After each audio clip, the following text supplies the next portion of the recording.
News 7 Tamil நேயர்களுக்கு வணக்கம். இன்றைய சென்னை ரவுண்ட் அப் செய்திகளை தொகுத்து வழங்குவதற்காக நான் கிருத்திகா சுகுமார். நான் அன்பழகன். அண்ணா, இன்னைக்கு குழந்தைகள் தினம். நான் ஸ்கூல் படிச்சுட்டு இருந்த நாள்லலாம் குழந்தைகள் தினம் வெறும் கலர் ட்ரெஸ் போட்டு வர சொல்லிட்டு ஒரு சாக்லேட் கொடுப்பாங்க, ஸ்வீட் கொடுப்பாங்க. இப்போ இந்த காலகட்டத்தில் குழந்தைகள் ரொம்பவே வேறு மாதிரி இருக்காங்க. ஸோ அவங்க இப்போ இந்த காலகட்டத்தில் எப்படி இந்த குழந்தைகள் தினம் கொண்டாடுறாங்க? இல்லை, இன்றைக்கி குழந்தைகள் தின விழா பார்க்கும்போது எனக்கே ஆச்சரியமாக இருந்தது. ஒரு பள்ளியில் என்ன பண்ணாங்கன்னா, அந்த குழந்தைகள் அந்த தின விழாவில் இனிப்பு வழங்குறதை தாண்டி அவங்க விழிப்புணர்வு ஏற்படுத்துறது பிரமிப்பிக்க வைத்தது. குறிப்பாக அந்த சாலை பாதுகாப்பு விழிப்புணர்வு பண்ணாங்க. அதே போல் சுற்றுச்சூழல் எப்படி வச்சுருக்கணும்னு விழிப்புணர்வு பண்ணாங்க. அந்த ஒரு எல்கேஜிலேருந்து +2 படிக்கிற வரை பசங்க ஒவ்வொருத்தருமே கையில் அந்த விழிப்புணர்வு பதாகைகள் வச்சுருந்தாங்க. எப்படி சாலையில் எப்படி போகணும், ஹெல்மெட் போட்டு போகிறது எப்படி, அந்த குழந்தை அந்த உறுதிமொழி வேறு எடுத்துக்கிட்டாங்க. உறுதிமொழி எடுத்தது இல்லாமல் அந்த குழந்தைகள் பல்வேறு பதாகைகள் வச்சுட்டு இருந்தாங்க. அது இல்லாமல் அந்த கலந்துக்கிட்டவங்க எல்லாத்துக்குமே அந்த பாரிஜாத மலர் அந்த செடி கொடுத்தாங்க. என்னென்னா பெரிய அளவுக்கு மரம் இங்கே வளர்த்த முடியாங்கிறக்காக அந்த செடியை வளர்த்தணுங்கிறக்காக கொடுத்தாங்க. அதை வாங்கிட்டு அந்த குழந்தைங்க அவ்வளோ அருமையாக பேசியிருந்தாங்க நம்மகிட்ட. குறிப்பாக எதற்காக இந்த விழிப்புணர்வுன்ட்டு அந்த மாநகராட்சி அதிகாரிகள் சொன்னது, அதே போல் அந்த பள்ளி மாணவர்கள் சொன்னது நம்ம பார்ப்போமே. இன்று பிரான்சிஸ் சேவியர் பள்ளி ஆழ்வார்பேட்டையில் குழந்தைகள் தின விழா, அதனைத் தொடர்ந்து சுற்றுச்சூழல் தொடர்பான விழிப்புணர்வு நிகழ்ச்சி மற்றும் சாலை பாதுகாப்பு விழிப்புணர்வு நடத்தப்பட்டது. இதில் இந்த பள்ளியை சார்ந்த 321 குழந்தைகள் பங்கேற்றனர். குழந்தைகள் தினத்தையொட்டி கலை நிகழ்ச்சி நடைபெற்றது. மாணவர்களிடையே இந்த சாலை பாதுகாப்பு குறித்து விழிப்புணர்வு ஏற்படுத்துவதற்காக ஹெல்மெட் அணிய வேண்டும், பெற்றோரோடு சேர்ந்து செல்லும்போது காரிலேயோ சீட் பெல்ட் அணிய வேண்டும் போன்ற விழிப்புணர்வு பதாகைகளுடன் விழிப்புணர்வு ஏற்படுத்தப்பட்டு, அதனைத் தொடர்ந்து மாணவர்கள் தங்கள் வீடுகளில் வளர்ப்பதற்காக பாரிஜாதம் செடி அனைவருக்கும் வழங்கப்பட்டது. என்றால் சென்னையில் பசுமை பரப்பை அதிகரிக்க வேண்டும் என்ற நோக்கத்தில் மரம் நடுவதற்கு வாய்ப்பில்லாத இடங்களில் இது போன்ற சிறு செடிகளை தங்கள் வீடுகளில் தொட்டிகளில் வளர்க்க சென்னை மாநகராட்சி, தேசிய பசுமைப்படை மற்றும் ரோட்டரி கிளப் இணைந்து இந்த முன்னெடுப்பை செய்துள்ளோம்.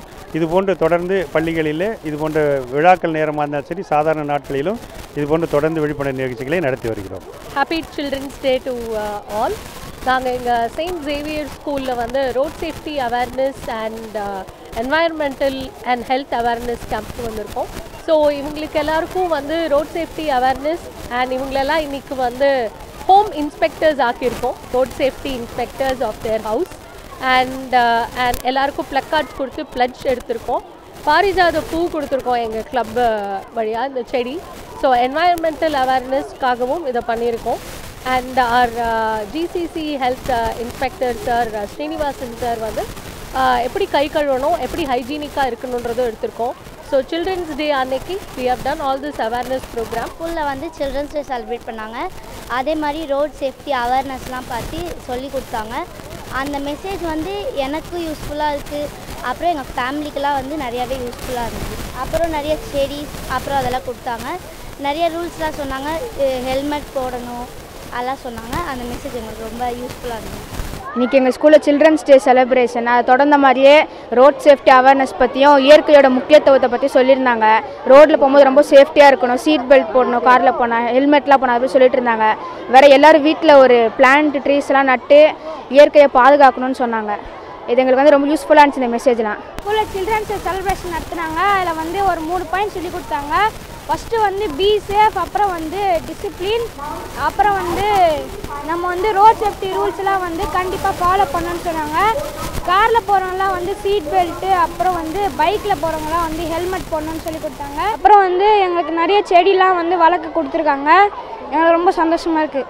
என்னம்மா, என்ன பனகல் பார்க் பக்கம் உன்னை பார்த்த மாதிரி இருந்தது, என்ன திடீர்னு அங்கே போய் அப்படியே கிண்டி ஏறி நேராக ஏர்போர்ட் பிடிச்சி? இல்லை, நான் பனகல் பார்க்குக்கு நான் ஒரு வேலையாக போயிருந்தேன் ஒருத்தவங்களை சந்திக்கிறதுக்காக.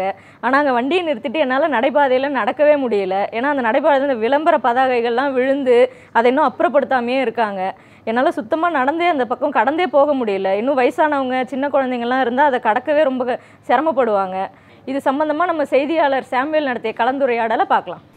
இது ஜிஎன்ஜெட் ரோடு வரும்னு நினைக்கிறேன். ஜிஎன்ஜெட் ரோடு அதில் தான் போயிலே வரையிலும் நமக்கு பாதுகாப்பு இருக்கணும், தடைகள் எதுவும் இருக்கக்கூடாது, எந்த இதுவும் இருக்கக்கூடாது, எல்லாமே நல்லா இருக்கணும். மக்களுக்கு பாதுகாப்பு ஒன்றும் இல்லைப்பா. மக்களுக்கு போகிறாங்க, தட்டி உழுறாங்க, மறித்து போகிறாங்க, எவ்வளோலாம் நடக்குது. அந்த மாதிரி நமக்கு போகிற வழியாவது நமக்கு ஃப்ரீயாக இருக்கணும் இல்லையா? அதுதான், வேறு ஒன்றும் இல்லை.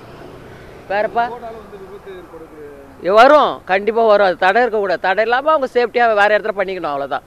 ஒரு ஓரமாக பண்ணிங்கன்னா பிரச்சனையே இருக்காது. ஆமாம், டெஃபினட்டாக இது வந்து பப்ளிக் டேஞ்சர்ண்ணா. பார்த்துருக்கேன் நிறைய பேர் எதிர் கடைகள் இருக்குது, அதர்வைஸ் இந்த மாதிரி இருக்குது, ஆர் செருநாய்களை உட்காந்துட்டு இருக்குங்க. ஸோ இதெல்லாம் ரொம்ப ரிஸ்க்கு மார்னிங் போகிறவங்களுக்கு.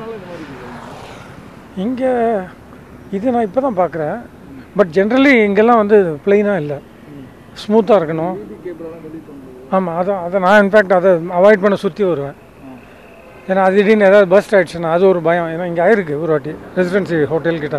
ஸோ அதுலேருந்து பயம். 2-3 இடத்துல அந்த மாதிரி இருக்குது இபி கேபிள் வெளியில். ஸோ பார்த்து தான் கேர்ஃபுல்லாக தான் இருக்கணும், ரிஸ்கோடு தான் போகணும். தெரியல, அது நான் அஃப்கோர்ஸ் இது வரைக்கும் கம்ப்ளைண்ட் பண்ணல, பட் நம்ம உஷாராக இருக்கோம்.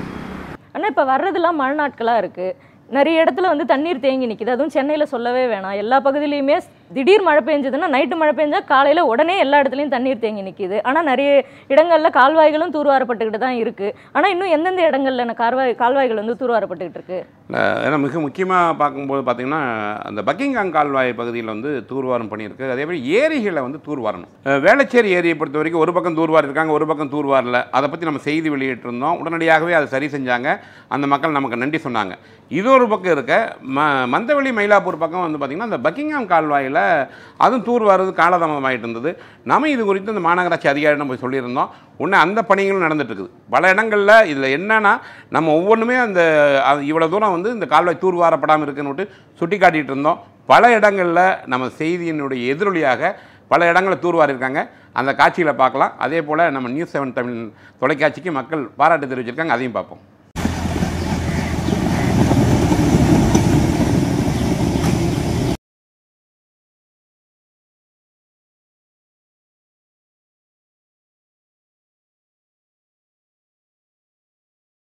நியூஸ் 7 சேனல் வந்து கேட்டு செய்தி எடுத்து டிவியில் ஒளிபரப்பின அடுத்த நாள் காலையில் 9 மணிக்கெலாம் வந்து கார்ப்பரேஷன் சென்னை மாநகராட்சிகள்லாம் வந்து சுத்தம் பண்ணி க்ளீன் பண்ணி கிட்டத்தட்ட எல்லாம் ஒரு பாதி வேலைகளை வந்து முடிச்சிட்டாங்க.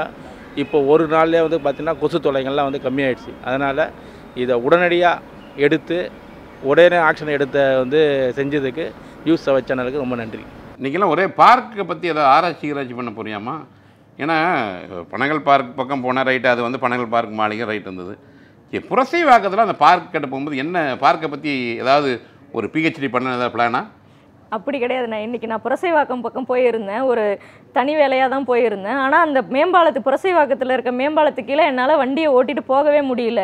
ஏன்னா அங்கே ஒரு பூங்கா அமைக்கிற பணி நடக்கிறதுனால அங்கே சாலை நெடுகளும் வண்டிகளை நிறுத்தி வச்சுக்கிட்டு அது வந்து ரொம்ப போக்குவரத்து நெரிசலை ஏற்படுத்தியிருக்கு. இது சம்மந்தமாகவும் நம்ம செய்தியாளர் சாமுவேல் வந்து மக்கள்கிட்ட கலந்துரையாடி இருக்காங்க. அதை இப்போ நம்ம பார்க்கலாம். அவங்க ஒரு வாட்டி நோட்டீஸ் இந்த வாகனம் எடுங்க, டிஸ்டர்பன்ஸாக இருக்குது மக்களுக்கு அப்படின்னு சொல்கிறாங்க. அப்படியே அவங்களும் மீறி வாகனத்தை விட்றாங்க. விட்டு அவங்க என்ன பண்ணுறாங்க, ஃபைன் போட்டு போயிடுறாங்க. அந்த ஃபைனை கட்டிட்டு மறுபடியும் விட்றாங்க. புரியுதுங்களா? அது என்ன பண்ணோன்னா காரை வந்து பறிமுறை பண்ணுறோன்னு சொல்லி இது பண்ணாக்கா அப்போ பயம் இருக்கும் அவங்களுக்கு விட்றவங்களுக்கு. இப்போ நாங்கள் ஆட்டோவை விட்றோன்னு வச்சுன்னு என்ன பண்ணுறாங்க, சீட்டை எடுத்துன்னு போயிடுவாங்க, இல்லைனா லாக் பண்ணிட்டு போயிடுவாங்க. அது மாதிரி இதெல்லாம் இருக்குது. இல்லைனா வண்டியை எடுத்துன்னு போயிடுவாங்க ஸ்டேஷனுக்கு. அது மாதிரி அவங்க பண்ணாங்கன்னா அவங்களுக்கு ஒரு பயம் இருக்கும். ஐயோ என்னடா போனால் 4 நாள் அழியணும், 5 நாள் அழியணும்னா ஒரு பயம் இருக்கும். லாக் பண்ணிட்டு போனால் ஃபைன் தானே கட்டு வண்டி எடுத்துன்னு வந்துடுறாங்க. ஒரு 3 நாள் 4 நாள் இது மாதிரி காருங்களை ரோட்டில் விட்றத இது பண்ணாக்கா அவங்க பயம் வந்து தெளிவும். ஐயோ உன்னாடா 4 நாள் போகணுமேனு. அதுக்குன்னு பார்க்கிங்னு ஒரு பிளேஸ் இருக்குது. உள்ளலாம் 2000 3000 கேட்குறாங்க. வசதி இல்லாதவங்க கார் வாங்குறாங்க. அது என்ன பண்ணோம், பார்க்கிங்கும் ஒரு 2000 கொடுக்குறதுல விஷயம் கிடையாது. அது பாட்டு நிற்க போகுது. இப்போ என்ன பண்ணுறாங்க, தண்ணி வச்சுட்டு போவான், டம்முன்னு கண்ணாடி வச்சுட்டு போவான். அது யார் வச்சான்னு தெரியாது. இதெல்லாம் அவங்களுக்கு தான் லாஸு. சரிங்களா? காவல்துறை எல்லாமே பண்ணின்னு தான் இருக்குது. காவல்துறையை பற்றி நம்ம தப்பாக சொல்லக்கூடாது. அது கரெக்டாக பண்ணின்னு தான் இருக்குது. இது உருது நம்மளை மாதிரி மக்களுங்க தான் விட்டு போகிறது. ஐயோ 2000 கொடுக்கணுமே பார்க்கிங்கு எதுக்கு அப்படின்ட்டு ஃபைன் கட்டு கூட விட்டு போயிடுறாங்க. அண்ணா எங்கே உங்கள் கூட தானே நம்ம செய்தியாளர் ஹரிஷ் வந்திருந்தாங்க.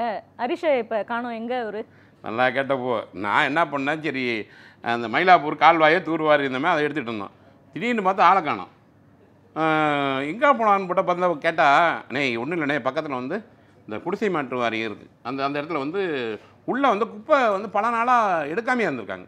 அந்த மக்கள் பார்த்துட்டியாப்பா, இங்கே வந்து நீங்கள் கால்வாயை தூர்வாரத்தை எடுத்துகிட்டு இருக்கிறீங்க, இங்கே குப்பை இருக்குது, இங்கே வாங்க எங்கள் கிட்ட வந்து பாருங்கன்னு போட்டு ஹரிஷ் கிட்ட வந்து அவங்க பேசிகிட்டு இருந்தாங்க. குறிப்பாக அந்த மக்கள்கிட்ட ஹரிஷ் நடத்தின கலந்துரையாடல் மக்கள் என்ன சொல்லியிருக்காங்கன்னு பார்த்துட்டு வந்துருமே. சென்னை மயிலாப்பூர் கபாலி தோட்டத்தில் இருக்கக்கூடிய இந்த குடிசை வாரியம் குடியிருப்புகள் அருகில் இவர்கள் கொட்டப்பட்ட கழிவுகள், அதாவது ஒரு முறையான பராமரிப்பு இல்லாமல் அந்த காட்சியை பார்த்தாலே தெரிகிறது எந்த மாதிரியான அந்த கழிவுகள் இந்த பகுதியில் சூழப்பட்டிருக்கிறது. அது பார்த்தோம் என்றால் தெரிகிறது. ஆனால் இது குறித்து இந்த பகுதியில் இருக்கக்கூடிய மக்களிடமே கேட்போம். இந்த கழிவுகளானது எவ்வளவு காலமாக இந்த பகுதியில் இருக்கிறது, மேலும் இந்த கழிவுகளால இந்த பகுதியில் இருக்கக்கூடிய மக்கள் என்ன மாதிரியான சிரமங்கள் அடைகிறார்கள் என இந்த மக்களிடமே கேட்போம். குப்பைலாம் அட்லி இருந்தாங்க, இப்பெல்லாம் அல்றது கிடையாது. மழை பெஞ்சா புழு பூச்சி எல்லாம் உள்ள வருது. தண்ணி இது வரைக்கும் உள்ள வரைக்கும் வரும். தண்ணி டஸ்ட்பின் அவுட் கூட மாற்றுறது கிடையாது. ஃபுல்லாக மாத்திரன்னு சொல்லிட்டு பழைய பழுப்புங்களை எத்தனை மாதிரி மேலெல்லாம் ஃபுல்லாக தண்ணி கீழே தான் ஊற்றும். டஸ்ட்பின் தண்ணி எல்லாம் வீட்டுக்குள்ளே தான் வரும். இந்த சேறு வச்சு இது உள்ளெல்லாம் தண்ணி வந்துடும். தண்ணி மொண்டுக்கு வெளியே தான் ஊற்றுறோம் நாங்கள். எவ்வளோ காலமாக அந்த குப்பை 2 வருஷமாக இருக்குது. அந்த டைம் ஆனால் கட்சிக்காரங்க வந்தாங்கன்னா சும்மா வந்து பார்த்துட்டு போகிறாங்க. அவங்க வர சொல்ல வந்து அழுறாங்க. அவங்க எடுத்துன்னு போயிடுறாங்க. க்ளீனாகவே செய்ய மாட்டேங்க கிடையாது. எல்லாம் கம்ப்ளைண்ட் பண்ணிட்டோம். எல்லாருக்கும் பூச்சி கச்சி காலு வீங்கிருக்கு, மலேரியா அந்தமாரி நிறைய பேர் ஜுரம்லாம் கூட வருது. சின்ன குழந்தைங்களாம் கூட இங்கே எங்கள் வீட்டில் குழந்தை ஒன்று இருக்குது. ஒரே பூச்சி ஒன்று கச்சி குழந்தை ஹாஸ்பிட்டலாக சேர்த்து வச்சிருந்தோம். கழிவுகள் ஆனது ஒரு நீண்ட காலமாக இந்த பகுதியில் தான் கிடக்கிறது. அதனால் இதிலிருந்து துர்நாற்றமும் தினம் வீசப்படுகிறது என்று கூறுகிறார்கள். அது ஒரு புறம் இருந்தாலும் அதிகாரிகள் தரப்பிலும் பல கோரிக்கைகள் வைத்திருக்கிறார்கள் இந்த பகுதியில் வசித்து வரக்கூடிய மக்கள். ஆனாலும் அதிகாரிகள் தரப்பிலிருந்தும் எந்த ஒரு நடவடிக்கையும் எடுக்கவில்லை என்று நம்முடன் தெரிவித்திருக்கிறார்கள். அது ஒரு புறம் இருந்தாலும் இந்த குப்பை கழிவுகள் இந்த பகுதியில் இருக்கிறதால் சுகாதாரம் சீர்கெட்டு கிடப்பதால் இந்த பகுதியில் வளர்ந்து வரக்கூடிய அந்த குழந்தைகளுக்கும் ஏதோ ஒரு நோய் தொற்று ஏற்படும் என இந்த பகுதியில் இருக்கக்கூடிய பெற்றோர்களும் ஒரு அச்சத்தோடு தான் இருக்கிறார்கள். அது குறித்து இந்த பகுதிக்கு உட்பட்ட மாமன்ற உறுப்பினரோ மாநகராட்சி தரப்பில் அதிகாரிகளும் விரைந்து வந்து இங்கே இருக்கக்கூடிய குப்பைகளை அகற்றி தர வேண்டும் என இந்த பகுதியில் வசித்து வரக்கூடிய மக்கள் பிரதான கோரிக்கை வைத்திருக்கிறார்கள். அண்ணா, இப்போ நிறைய தெருக்குள்ள பார்த்தா நிறைய இடங்கள்ல நம்ம போஸ்டர் வந்து அதிகமாக ஒட்டிக்கிட்டு இருக்காங்க. அது எதனால அதிகமாச்சு திடீர்னு? இல்லை நீங்கள் போஸ்டர் ஒட்டினது பரவாயில்ல, விளம்பரம் நான் ஒட்டுவாங்க பாரு, அந்த போர்டில் ஒட்டுவாங்க. இந்த குறுக்கு தெரு 3வது தெரு 4வது தெரு நல்லா இருக்கும்ல, அதில் ஒட்டி வச்சுருவாங்க. சரி, இதுதான் பரவாயில்லான்னு பார்த்தா இந்த மின்சார வாரியத்தால் வந்து டிரான்ஸ்ஃபார்மர் இருக்குல்ல, அந்த மின் மாற்றி அந்த இடத்துல வந்து அந்த அடிக்கடி பழுது ஏற்படும். அதே மாதிரி அந்த பாதுகாப்பு இல்லாதனால புதுசாக வந்து அந்த சுற்றுச்சுவர் மாதிரி போட்டிருப்பாங்க. அந்த ஒரு இரும்பில் வந்து சுற்றுச்சுவர் போட்டிருந்தாங்க. இவங்க என்ன பண்ணிட்டாங்க, அதில் போய் ஒட்ட ஆரம்பிச்சிட்டாங்க. அது ஒட்ட ஆரம்பிச்சு என்ன பிரச்சனை ஆகுனா, அது அடிக்கடி ஸ்பார்க் ஆகும். அதாவது தீ பிடிக்கும் வரும்போது பார்த்திங்கன்னா அதில் பட்டு தீ விபத்து ஏற்பட்டுருன்னு பார்த்தா இவங்க அதுக்கு தகுந்த மாதிரி இன்றைக்கி என்ன பண்ணிட்டாங்கன்னா, பல இடங்களில் அந்த மாதிரி இருக்கக்கூடிய இடங்களில் வந்து மாநகராட்சி அதிகாரிகள் உடனடி நடவடிக்கை அதை போஸ்டெலாம் கிளிக்க ஆரம்பிச்சிட்டாங்க. ஏன்னா வந்து உள்ளே என்ன நடக்குன்னு தெரியாமல் இருக்குது, அதனால மட்டும் அந்த போஸ்ட்டை கிளிக்க ஆரம்பிச்சிட்டாங்க. இது மட்டும் இல்லை, பல இடங்களில் இன்னும் தெருக்களில் ஒட்டிகிட்டு இருக்காங்க. அதையும் நடவடிக்கை எடுக்கணும். நாமும் அதை சொல்லிட்டு வந்திருக்கிறோம். இது குறித்து நம்ம ஹரி சொன்னது என்னன்னு கேட்பருமே. சென்னையில் பல்வேறு பகுதிகளில் சாலை ஓரம் இந்த மின்சார பெட்டிகளான அமைக்கப்பட்டிருக்கிறது. அந்த மின்சார பெட்டியை இருக்கிற பகுதியானது அபாயமாக கருதக்கூடாது என்று அதற்கு கவசமாக ஒரு இரும்பு கூண்டு போல அமைக்கப்பட்டிருக்கு. அதுக்கு அரசு சார்பால் அமைக்கப்பட்டிருக்கிறது. ஆனாலும் சென்னையில் பல்வேறு பகுதியில் அமைக்கப்பட்டிருக்கக்கூடிய இடத்துல அந்த இரும்பு பெட்டிகள் மேலே பதாகைகள் போஸ்டர் போன்றவற்றையும் ஒட்டியிருப்பதால் அது உள்ளே என்ன அந்த மின்சார பெட்டியில் என்ன நடக்குது என்று ஒரு தெரியாமல் தான் இருக்குது. அந்த வகையில் பல்வேறு பகுதியில் அந்த சூழ்நிலை நடைபெற்றிருக்கிறது. நாம் நின்று கொண்டு இருக்கும் இடம் சென்னை சிந்தாரிப்பேட்டை காவல் நிலையம் அருகே நின்று கொண்டிருக்கும். இந்த பகுதியிலும் இந்த மின்சார பெட்டியானது அமைக்கப்பட்டிருக்கிறது. ஆனால் இதற்கு பயன்பட்ட இந்த கவசமாக இருக்கக்கூடிய இந்த தடுப்பு முழுவதும் அந்த போஸ்டர் போன்றவற்றையும் ஒட்டியிருக்கிறது. அதில் அந்த காட்சியை பார்த்தாலே தெரிகிறது. மேலும் இந்த பகுதியில் இந்த போஸ்டர்கள் ஒட்டப்பட்டிருக்கிறது என இந்த பகுதியில் இருக்கக்கூடிய மக்களிடமே அவங்க கருத்து என்னன்னு கேட்டு தெரிந்து கொள்வோம். இந்த நோட்டீஸ் ஒட்டினாலே உள்ளில் இருக்கிற ஒன்றும் தெரியாது. அதனாலே இந்த நோட்டீஸ் ஒட்டுனது தப்பான ஒரு வழி. அது கண்டிப்பாக அது இந்த மாதிரி எடுத்துடணும். அதனுள்ள ஏற்பாடு கவர்மெண்ட் செய்யணும். இல்லாமல் இருந்தால் அது எலக்ட்ரிசிட்டி பெட்டி இருக்கிறது யாருக்கும் தெரியாது. ஏதாவது வந்து ஏதாவது ஆபத்து வந்தாலும் அடிக்கோ பிடிக்கோ அல்லது வண்டி வந்து மோதிய கூட உள்ளில் இருக்கிறத போய் டேஞ்சர் ஆகிடும். அது வராதிருக்கிறபடியான இந்த பெட்டிக்கு வந்து பாக்ஸ் போட்டிருக்கிறேன். அது ஒரு பாதுகாப்பாக. அந்த பாதுகாப்பு உள்ளில் இருக்கிற பொருளை எந்தானது தெரியாதபடி நோட்டீஸ் ஒட்டுனது 100% தப்பு தான். அது கவர்மெண்ட்டு நெய்வரமான நடவடிக்கை கூட எடுக்கிறது தப்பு கிடையாது. இது மாதிரி ஓட்டுறதாக என்ன நடக்குது எனக்கு தெரியாதுல்ல. அந்த ஓட்டுறதுனால தான் நம்மளுக்கு கரண்ட் எதாவது பாஸ் ஆகிறதா கூட தெரியும். இப்போ நம்ம மூடி இருந்தால் என்ன விஷயம்னு நமக்கு தெரியாதுல்ல. ஆமாம், அது மக்கள் கொஞ்சம் விழிப்புணர்வோடு இருக்கணும். அது வந்து அறிவாற்றலாம் அவங்க பார்க்கணும். இது மாதிரி வந்து இது எதுக்காக எதுக்காக வச்சுருக்காங்க, அது என்ன யூஸ் அப்படின்றதுக்காக அவங்க பார்த்து அறிவாளித்தனமாக அதெல்லாம் இங்கே ஒட்டாமல் பார்த்துக்கணும். இல்லை அங்கே ஒரு போர்டாச்சு போடணும். கவர்மெண்ட் சைட்லேருந்து இது வந்து ஒரு எலக்ட்ரிசிட்டி அப்படின்ற மாதிரி ஒரு போர்டாச்சு போடணும், யாரும் அதை மீறி ஒட்டக்கூடாது, ஒட்டினா ஏதாவது நடவடிக்கை வேணும்னு போடணும். இல்லை இது தெரியாதனால இங்கே குப்பை எடுக்க வரவங்களோ இல்லை ஏதாவது வேறு ஏதாவது பக்கத்தில் ஏரியா இருக்குது அந்த குழந்தைங்களோ யாராச்சும் வந்துட்டு ஏதாவது தெரியாமல் ஏதாவது தொட்டு ஏதாவது ஷாக் அடிச்சிச்சுன்னா அது வந்து மக்களுக்கு தான் ரிஸ்க்கு. அதனால் முன்னெச்சரிக்கையாக ஏதாவது ஒரு பெரிய போர்டாச்சு போட்டு வச்சுருந்தா அவங்களுக்கு ரொம்ப நல்லாயிருக்கும். மேலும் இந்த பகுதியில் இருக்கக்கூடிய மக்கள் கேட்ட பொழுதும் அது மின்சார கசிவுகள் உள்ளே ஏற்படுமோ என்று வெளியே எப்படி யாருக்கும் தெரியவில்லை. ஏன்னா அதற்கு காரணம் அதற்கு மறைப்பதற்கு இங்கே இருக்கக்கூடிய இந்த போஸ்டர்கள் தான். அதற்கு ஒரு மாற்றாக அரசு தரப்பிலேயோ இல்லை மின்சாரத்துறை தரப்பிலேயோ இந்த பகுதிகள் ஒரு பதாகைகள் வைக்க வேண்டும், இந்த மின்சார இருக்கக்கூடிய கவசத்திலும் ஒரு கடுமையான பதாகைகள் வைக்க வேண்டும் என இந்த பகுதியில் இருக்கக்கூடிய மக்கள் கோரிக்கை வைத்திருக்கிறார்கள். அதனால் அரசு தரப்பிலிருந்து சென்னையில் இருக்கக்கூடிய அந்த பல்வேறு பகுதிகள் இந்த மின்சார பெட்டிகள் அமைக்கப்பட்டிருக்க இடங்களில் போஸ்டர்கள் ஒட்டியிருக்கப்படுகிறது தக்க நடவடிக்கை எடுக்க வேண்டும் என இந்த பகுதியில் இருக்கக்கூடிய மக்கள் தெரிவித்திருக்கிறார்கள். சிரிக்கிருத்தியா நேராக புரட்சிவாகன்னு வந்தேன். நான் நேரு ஸ்டேடியத்துக்கு கிராஸ் பண்ணி போனேன். நேரு ஸ்டேடியம் எதுக்கு போனேன்? அண்ணா நேரு ஸ்டேடியத்தில் வந்து ஸ்போர்ட்ஸ் குளோபல் சாம்பியன்ஷிப்னு ஒரு சாம்பியன்ஷிப் நடக்குது. இது வந்து நவம்பர் 7ஆம் தேதி ஆரம்பித்து 16ஆம் தேதி வரைக்கும் நடக்கிற ஒரு சாம்பியன்ஷிப் போட்டிகள். இதில் வந்து இந்தியாவிலேருந்து 16 அணிகள் கலந்துக்கிட்ட நிலையில் தமிழ்நாட்டிலேருந்து 3 அணிகள் கலந்துக்குது. இது சம்மந்தமாக நம்ம செய்தியாளர் சாம்வேல் கொடுக்குற தகவல்களை நம்ம இப்போ பார்க்கலாம்.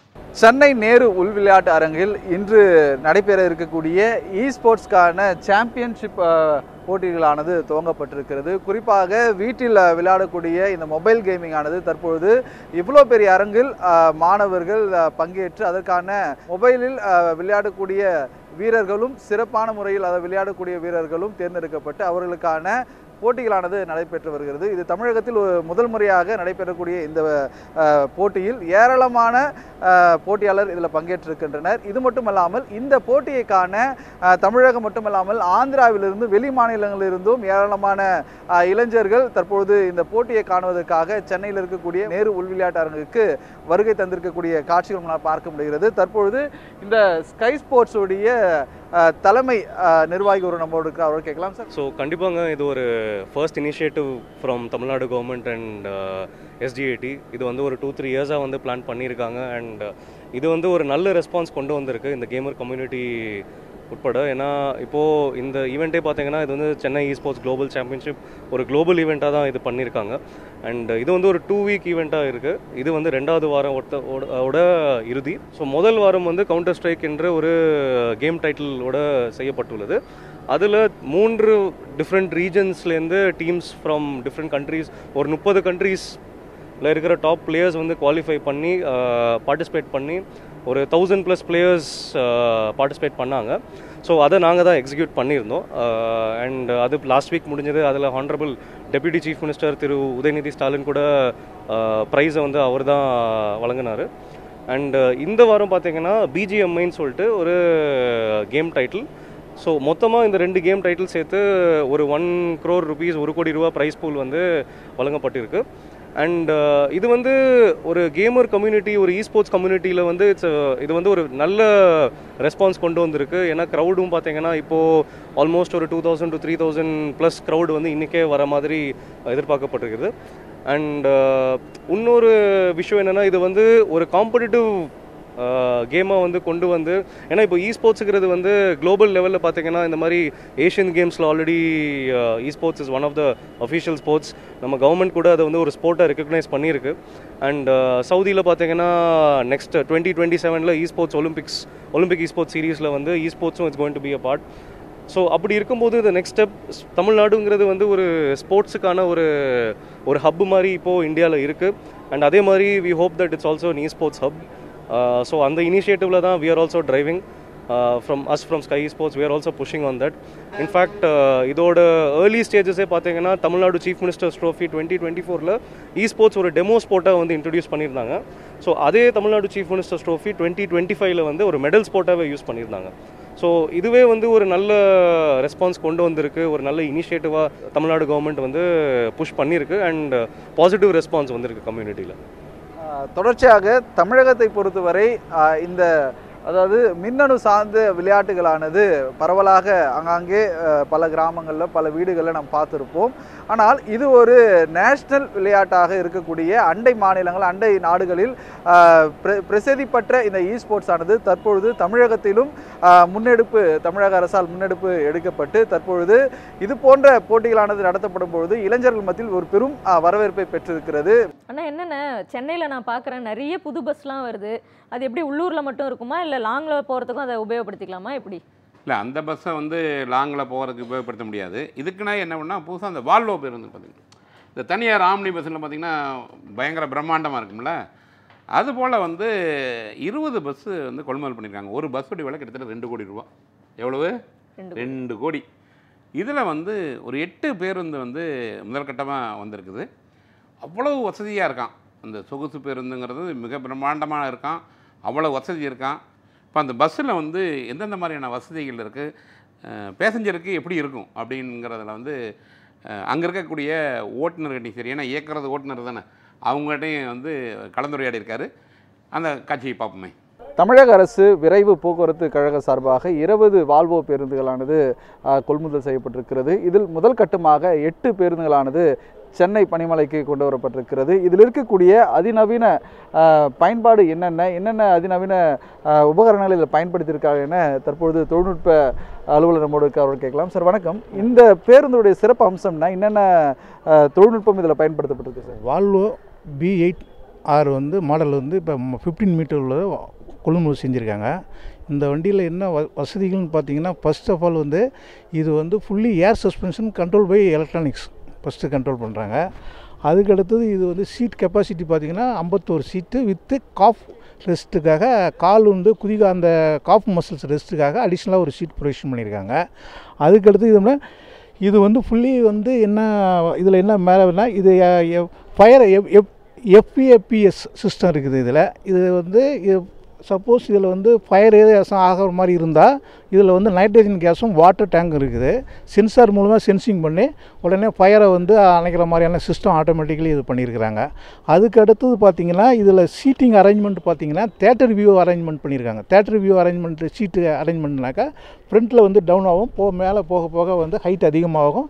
சீட்டிங் அரேஞ்ச்மெண்ட் அதே மாதிரி பண்ணியிருக்காங்க இந்த வண்டியில். அதுக்கு அடுத்தது இதில் பார்த்திங்கன்னா பிரேக் சிஸ்டம் எலக்ட்ரானிக் ஸ்டெபிலிட்டி இருக்குது அப்படின்றான். பிரேக் அப்ளை பண்ணும்பொழுது வண்டி வந்து ஸ்டேபிலிட்டியாக நிலைத்த தன்மையோட ஸ்கிட் ஆகாமல் இருக்கிறதுக்கான provision control by electronics control பண்ணுது. இது ஃபஸ்ட் டைமாக வந்து அரசு விரைவு போக்குவரத்து கழகத்தில் இந்த வால்வோ பஸ் வந்து கொள்முதல் செய்யப்பட்டிருக்காங்க. இந்த பேருந்துடைய சிறப்பு அம்சம் அப்படின்னா, இப்போ இதுக்கு முன்னோட்டி பார்த்தா நம்ம அரசு போக்குவரத்து கழகத்தில் லைலாண்ட் பேருந்துலாம் வாங்கியிருந்தாங்க. அதில் என்ன அப்படின்னா, இப்போ நான் டியூட்டிக்கு வரேன் அப்படிங்கும்போது ஏறி உட்காந்து அந்த சீட்டு இதுக்கு முன்னாடி ஒருத்தர் ஓட்டியிருப்பார், நான் ஓட்டும்போது அந்த சீட்டை கடந்து கஷ்டப்பட்டு அட்ஜஸ்ட்மெண்ட் பண்ணுவேன். ஸ்டேரிங்கை ஒன்றுமே பண்ண முடியாது, சீட்டை நம்ம அட்ஜஸ்ட் பண்ணிக்கலாம். ஆனால் அதுவும் கொஞ்சம் கஷ்டப்பட்டு தான் பண்ண முடியும். ஒரு குறிப்பிட்ட இடத்துக்கு அப்புறம் அதுவும் சீட்டு ரொம்பவும் போகவும் செய்யாது. இது அப்படி கிடையாது. இந்த சீட்டை பொறுத்த அளவில் பார்த்திங்கன்னா இப்படி இறக்கிக்கலாம், சீட்டை ஃபுல்லாகவே இறக்கிக்கலாம். அடுத்து பார்த்திங்கன்னா நம்மளுக்கு என்ன ஹைட் வேணுமோ அந்த ஏற்ற மாதிரி இந்த சீட்டை செட் பண்ணிக்கலாம் அந்த வண்டியில். அதுபோக பார்த்திங்கன்னா ஸ்டேரிங்கை இது இந்த வால்வோவில் மட்டும்தான் அதை பண்ண முடியும். இப்போ வந்திருக்கிறதுல வால்வோ ஸ்கேன் இந்த மாதிரி வண்டியில் தான் இது பண்ண முடியும், லைலாண்டில் பண்ண முடியாது. இது நம்மளுக்கு தேவைக்கு ஏற்ற மாதிரி அட்ஜஸ்ட் பண்ணிக்கலாம், கீழே இறக்கிக்கலாம். இந்த ஒரு ஸ்பெஷல் இருக்குது. ரெண்டாவது பார்த்திங்கன்னா கிளச்சு கிடையாது இந்த வண்டியில், ஃபுல் ஆட்டோமேட்டிக் தான். கிளச்சு முன்னால் கிளச்சை மீச்சு எந்த கியரை போடுதோ என்னென்னு போட்டு பார்த்துக்கிட்டு இருப்போம். இது அப்படி கிடையாது, நம்ம ஆட்டோமேட்டிக். இது ஒன்று ஆட்டோமேட்டிக்கில் போட்டு விட்டோம் அப்படின்னா 12 கியர் அதுவாகவே சேஞ்ச் ஆகி வண்டி போகும். இந்த மாதிரி இதெல்லாம் டிரைவருக்கு ரொம்ப யூஸ்ஃபுல்லாக இருக்கும். அடுத்து காலில் தான் நம்ம பிரேக் அடிக்கணுங்கிற ஒரு அவசியம் கிடையாது. கையிலையுமே பிரேக்கு அப்ளை பண்ணுற மாதிரி ஒரு சுவிட்சு கொடுத்துருக்குறாங்க. அந்த ராடை நம்ம இழுக்க நம்ம இப்போ நம்மளுக்கு அட்வான்ஸாக தெரியுது இங்கே பிரேக் அடிக்க போகிறோம், இங்கே டோல்கேட் வருது அப்படின்னா கையிலேயே கூட நம்ம நிப்பாட்டி அந்த வண்டியை நிப்பாட்டி போய்க்கலாம். மேலும் பல சுவாரஸ்யமான தகவல்களுடன் மீண்டும் சென்னை ரவுண்ட் அப் நிகழ்ச்சியில் சந்திப்போம்.